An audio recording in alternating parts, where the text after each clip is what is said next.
আসসালামু আলাইকুম। আবার আরেকটা তরকারি রান্নার ভিডিও নিয়ে আপনাদের সামনে চলে আসলাম। আসলে একা একা রান্না করতে খুব বোরিং লাগে, তাই আমি আপনাদের সাথে শেয়ার করার চেষ্টা করি। তো এখানে আমি টমেটো কাটতেছি, আপনারা দেখছেন। হাতে মেহেদি দেওয়া ছিল, তাই একটু সাবধানে কেটেছি, কিন্তু পরে আর রাখতে পারিনি, মেহেদিটা মুছেই ফেলতে হয়েছে।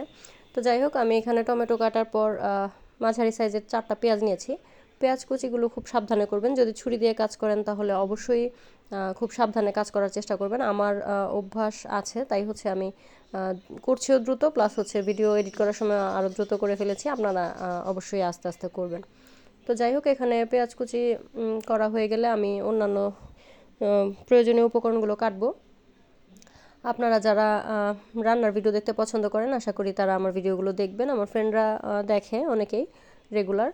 আর যারা দেখেন না তাদেরকে বলবো আপনারাও দেখুন। এক একজনের রান্নার স্টাইল আসলে এক এক রকম। আমরা একজন আরেকজনের কাছ থেকে দেখে অনেক সময় অনেক বিভিন্ন টিপস বা অনেক কিছু শিখি, বা খুব সহজ পদ্ধতিতে রান্না করার জন্য আমরা আসলে অনেক বুদ্ধি পেয়ে থাকি। তো যাই হোক, আমি পেঁয়াজ রসুন ভালো করে চিকন করে কাটার পর এগুলো গরম তেলে দিয়ে নিয়েছি। পাশাপাশি আমি একটা ফ্রাই প্যানে চিংড়ি মাছগুলো আলাদা হলুদ, মরিচ আর হচ্ছে লবণ দিয়ে ভেজে নেব। অনেকে মাছের সাথে মশলা মাখায়, আমি হচ্ছে তেলের মধ্যে মশলাটা দিয়ে তারপর মাছ দিই, তাইলে হচ্ছে আপনার প্রত্যেকটা মাছের মধ্যে মশলাটা সমপরিমাণে মিশে আর কি। তো যাই হোক, এখানে মাছগুলো ভেজে নিচ্ছি, পাশাপাশি আমি মশলাটা রেডি করছি। দুই চুলায় তাড়াতাড়ি করে রান্না করে ফেলছি, কারণ আমার হাতে সময় খুব কম। আমার একই সাথে রান্না করতে হচ্ছে প্লাস ভিডিও করতে হচ্ছে। তো আমি এখানে হলুদ, মরিচ, লবণ, পেঁয়াজ, রসুন, তেল, এগুলোকে ভালো করে ভাজার জন্য নাড়াচাড়া করছি। পাশাপাশি মাছগুলোকে একটু উল্টে দিচ্ছি, নয়তো আবার এক সাইডে বেশি হয়ে যাবে, এক সাইডে কম হয়ে যাবে।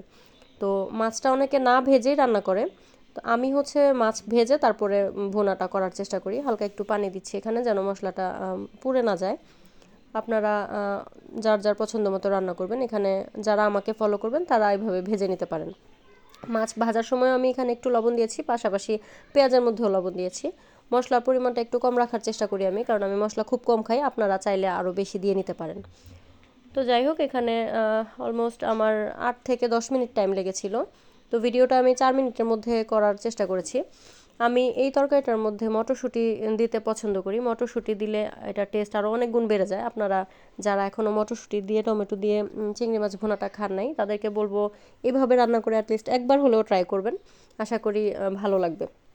এই তরকারিটা যথেষ্ট পরিমাণ সুস্বাদু থাকে। তো আমি প্রায় রান্না করার সময় এটা রান্না করি। এটা আমার খুব পছন্দের একটা ডিশ।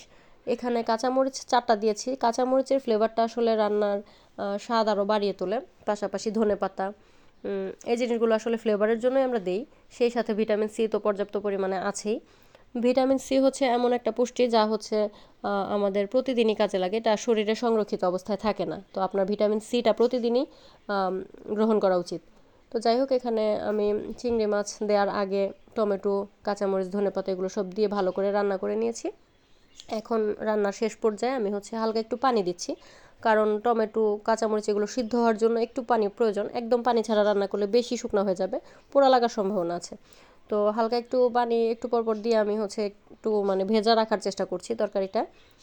তো একটু ঢেকে দিলাম 5 মিনিটের জন্য। 5 মিনিট পরে আমি ঢাকনা উঠিয়ে একটু নাড়াচাড়া করে এটাকে পরিবেশন করলাম। তো এই হচ্ছে আমার চিংড়ি মাছ টমেটো দিয়ে রান্নার যে ফাইনাল লুক, সেটা আশা করি আপনারাও বাসায় ট্রাই করবেন। এবং কার রান্না কেমন হয়েছে বা আমার রান্নাটা কেমন হয়েছে, পদ্ধতি ঠিক ছিল কিনা বা কোনো ভুল হয়েছে কিনা, আশা করি আমাকে কমেন্ট করে আপনারা জানাবেন। আপনাদের সবাইকে অসংখ্য ধন্যবাদ। আল্লাহ হাফেজ।